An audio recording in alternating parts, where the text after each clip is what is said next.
चलिए आगे बढ़ते हैं हमारे आज के दिन के तीसरे वीडियो की तरफ। हमारा एक और चैनल है, प्लीज़ उसको भी आप सब्सक्राइब कर लेना। चैनल का लिंक आपको इस वीडियो के डिस्क्रिप्शन में मिल जाएगा।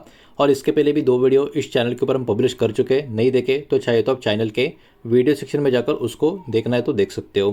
तो देखिए बहुत सारे कंपनी के बारे में बढ़िया टाइप के अपडेट्स निकल कर आ रहे हैं, एकदम शॉर्ट में उनको फटाफट एक एक करके देख लेते हैं। पहली खबर आ रही है एसआरएफ को लेके, एक बहुत ही बड़ा इनका एक्सपांशन का प्लान नजर आ रहा है स्पेशलिटी केमिकल बिजनेस को लेके। तो इसको जरा यहाँ पर हम समझ लेते हैं। तो एसआरएफ यहाँ पर इन्वेस्टिंग का अराउंड 2285 करोड़ का यहाँ पर प्लान करता हुआ नजर आएगा। ओडिशा का जो इनका खुद का प्लांट है उसमें कंपनी यहाँ पर सेटअप करने का मन बना रहा है 20,000 टीपीए एचएफओ प्लांट का, जो एक्चुअली नेक्स्ट जनरेशन रेफ्रिजरेंट्स के लिए यहाँ पर कहीं ना कहीं एक सेटअप यहाँ पर देखने को मिल रहा है। 30,000 टीपीए एचएफ प्लांट भी यहाँ पर सेटअप होता हुआ नजर आएगा। तो अपने आप में एक बहुत ही बड़ा प्लानिंग यहाँ पर एसआरएफ की तरफ से होता हुआ हमको देखने को मिल रहा है। ये जो ओवरऑल जो प्रोजेक्ट होगा ग्लोबल एफर्ट का ओवरऑल एक सपोर्ट यहाँ पर देखने को मिलेगा, ताकि जो ओवरऑल पोल्यूशन का कहीं ना कहीं जो एक आप कह सकते हो इंक्रीज पिछले कुछ समय से जो हो रहा है उसको कहीं ना कहीं काफ़ी कम किया जा सके, जो किगाली एग्रीमेंट है उसके अंतर्गत। तो ये अपने आप में काफ़ी बड़ा स्टेप एक्चुअली देखा जाए तो केमिकल कंपनियां पिछले कुछ समय से लेते भी हमको देखने को मिल रही है, उसमें कहीं ना कहीं एसआरएफ का ये बहुत ही बड़ा स्टेप यहाँ पर नजर आ रहा है। उसके अलावा इंडिया यहाँ पर प्लान भी कर रहा है फ्रीज करने का एचएफसी का जो कंजम्पशन है 2028 से, और ओवरऑल इसको रिड्यूस करने का भी कहीं ना कहीं काम करता हुआ नजर आएगा 2032 से। तो ओवरऑल इसके ऊपर एसआरएफ का काम अभी के टाइम से होता हुआ हमको देखने को मिल रहा है।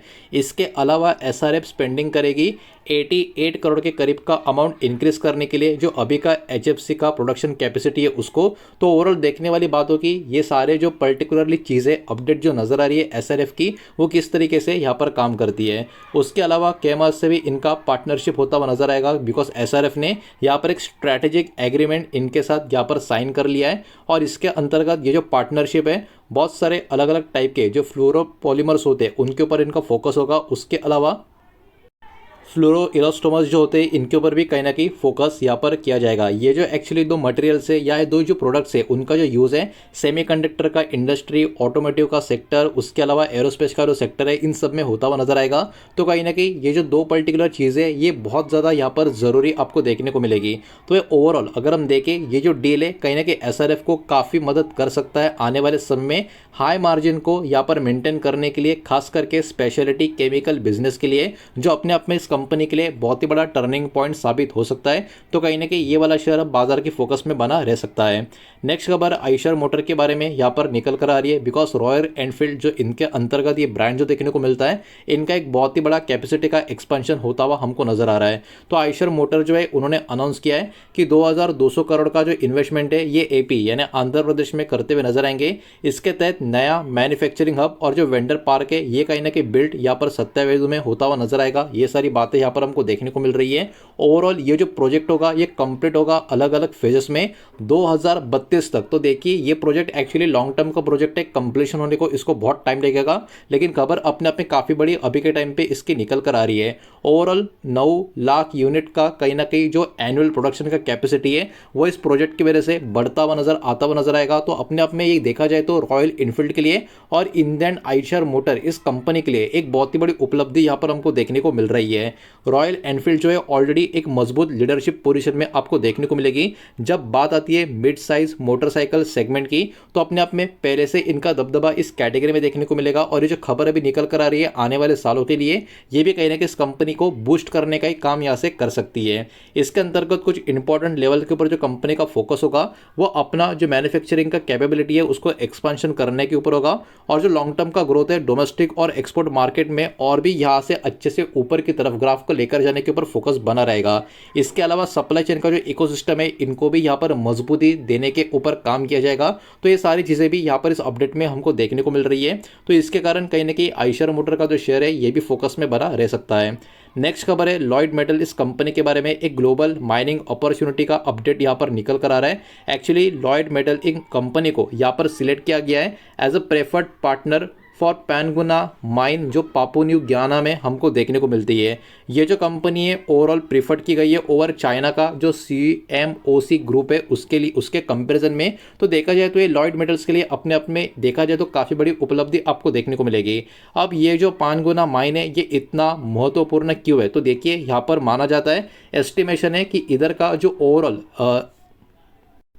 जो रिजर्व्स होता है वो 5.3 मिलियन टन का कॉपर का यहाँ पर देखने को मिल रहा है। उसके अलावा 19.3 मिलियन आउंस का गोल्ड का रिजर्व यहाँ पर देखने को मिल रहा है। तो ये कहीं ना कहीं एस्टिमेशन अभी के टाइम पे यहाँ पर लगाया जा रहा है। तो उसके इसमें देखा जाए तो लॉयड मेटल के लिए कहीं ना कहीं एक बहुत ही बड़ी उपलब्धि यहाँ पर हमको देखने को मिल रही है। लेकिन देखिए यहाँ पर एक्चुअली बहुत सारे चैलेंजेस देखने को मिलते हैं बिकॉज इस जगह का हिस्ट्री इतना अच्छा नहीं है। ये देखिए जो माइन है इसका सेंसिटिव हिस्ट्री आपको देखने को मिलेगा, खास करके बहुत सारे सिविल कॉन्फ्लिक्ट इस एरिया में, इस माइन में होते हुए हमको देखने को मिले। अगर आप गूगल के ऊपर सर्च करोगे, यूट्यूब के ऊपर देखोगे तो बहुत सारे अलग अलग वीडियोस आपको इसके बारे में देखने को मिल जाएंगे। इसके अलावा एनवायरमेंटल और जो कम्युनिटी रिलेटेड जो कनेक्शन वाले इशू है वो भी कहीं ना कहीं बहुत सारे इस माइन के आसपास कनेक्शन में आपको देखने को मिलते हैं। इसके कारण इतना आसान नहीं होगा लॉयड मेटल्स को इस माइन के अंदर या इसके ऊपर काम करने के लिए। उसके अलावा ओवरऑल ऑपरेशंस को रिस्टार्टिंग करने के लिए कहीं ना कहीं यहाँ पर लॉन्ग टर्म का अप्रूवल और सोशल सपोर्ट का भी रिक्वायरमेंट लगता हुआ नजर आएगा। तो देखिए अपने आप में ऊपर ऊपर से खबर दिखने में काफ़ी पॉजिटिव लग रही है यहाँ पर लॉयड मेटल्स के लिए, लेकिन ओवरऑल इस माइन के लिए काम करना, माइन के अंतर्गत काम करना, बहुत सारे चैलेंजेस, बहुत सारे इश्यूज भी यहाँ पर नजर आएंगे और आ रहे। ये वाला बात भी यहाँ पर आपको पता होना चाहिए। बढ़ते बचवे शेयर भी देखेंगे, लेकिन वीडियो को प्लीज़ लाइक कर देना, वीडियो को शेयर कर देना। पहली बार चैनल पे आ चुके हो तो चैनल को भी सब्सक्राइब जरूर कर देना। नेक्स्ट खबर है कोफर्ज कंपनी के बारे में। ब्रोकर्स का इस स्टॉक के ऊपर एक पॉजिटिव आउटलुक यहाँ पर निकल कर आ रहा है। मोतीलाल ओसवाल जी ने स्टॉक के ऊपर बाय का रेटिंग अपना मेंटेन करके रखा है और टारगेट प्राइस 1800 का यहाँ पर देके रखा है। लेकिन कमेंट्री इंपॉर्टेंट है, इनका मानना यह है कि जो एक कंपनी ग्रोथ करेगी तो उसके पीछे तो ग्रोथ ड्राइवर्स होंगे, वो कहीं ना कहीं इस कंपनी का जो डिजिटल ट्रांसफॉर्मेशन है वो होगा, क्लाउड सर्विस जो कंपनी का काफ़ी अच्छा खासा यहाँ पर काम कर रहा है वो होगा, और जो AI से रिलेटेड जो डिमांड है जो बढ़ रही है वो कहीं ना कहीं कंपनी के कॉन्ट्रीब्यूशन का बड़ा हिस्सा हमको देखने को मिल सकती है। हालांकि जो ओवरऑल फोकस एरिया होगा वो कहीं ना कहीं लॉन्ग टर्म का डिमांड, टेक्नोलॉजी सर्विस का जो बिजनेस है उसमें जो मजबूत बना रहेगा वो कहीं ना कहीं यहाँ पर इनकी तरफ से माना जा रहा है। नेक्स्ट खबर है महिंद्रा और महिंद्रा को लेके एक मजबूत ऑटो सेक्टर का व्यू यहाँ पर देखने को मिल रहा है। गोल्डमैन सैक की तरफ से बाय का रेटिंग M&M के ऊपर देखने को मिलेगा, 4000 का टारगेट देखने को मिल रहा है। और इसके पीछे के ग्रोथ फैक्टर्स की बात करें तो SUV का जो M&M का डिमांड है वो लगातार काफी मजबूत मार्केट में बना हुआ है और इनका ट्रैक्टर का जो बिजनेस है उसमें भी काफी मजबूती हमको देखने को मिल रही है। साथ ही साथ इलेक्ट्रिकल व्हीकल का जो एक्सपांशन का प्लान है वो भी कंपनी के लिए बहुत ही बड़ा कंट्रीब्यूटर यहाँ पर नजर आ रहा है। इसी वजह से कहीं ना कहीं गोल्डमैन सैक्स स्टॉक के ऊपर अभी के टाइम पे एक पॉजिटिव सेंटीमेंट देते हुए नजर आ रहे हैं।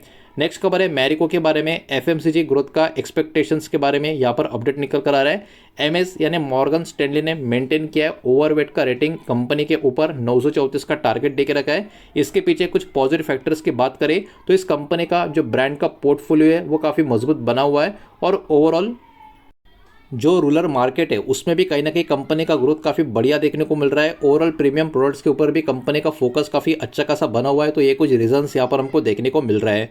नेक्स्ट है यूनाइटेड स्पिरिट का प्रीमियम सेगमेंट का जो मजबूती है इसके कारण ये वाला शेयर भी यहाँ पर फोकस में बना हुआ है। गोल्डमैन सैक ने स्टॉक के ऊपर मेंटेन किया है अपना बाय रेटिंग का कॉल, 1480 का टारगेट इन्होंने स्टॉक के ऊपर देके रखा है। ओवरऑल बात करें इसके पीछे के कुछ इंपॉर्टेंट पॉइंट्स की तो कहीं ना कहीं जो प्रोडक्ट का डिमांड है, खास करके प्रीमियम कैटेगरी के जो प्रोडक्ट्स इस कंपनी के उसका डिमांड है वो लगातार बढ़ता हुआ देखने को मिल रहा है और ओवरऑल कंपनी का जो ब्रांड पोर्टफोलियो है उसमें काफ़ी मजबूती देखने को मिल रही है और एक कंटिन्यू जो ग्रोथ है कंजम्पशन का जो ट्रेंड की वो कहीं ना कहीं यहाँ से और भी इंक्रीज होती हुई नजर आ सकती है। ये इसके पीछे का कहीं ना कहीं एक बहुत ही बड़ा रीजन यहाँ पर माना जा रहा है जिसकी वजह से GS इस स्टॉक के ऊपर या इस कंपनी के ऊपर अभी के टाइम पे बुलिश नजर आ रहे हैं।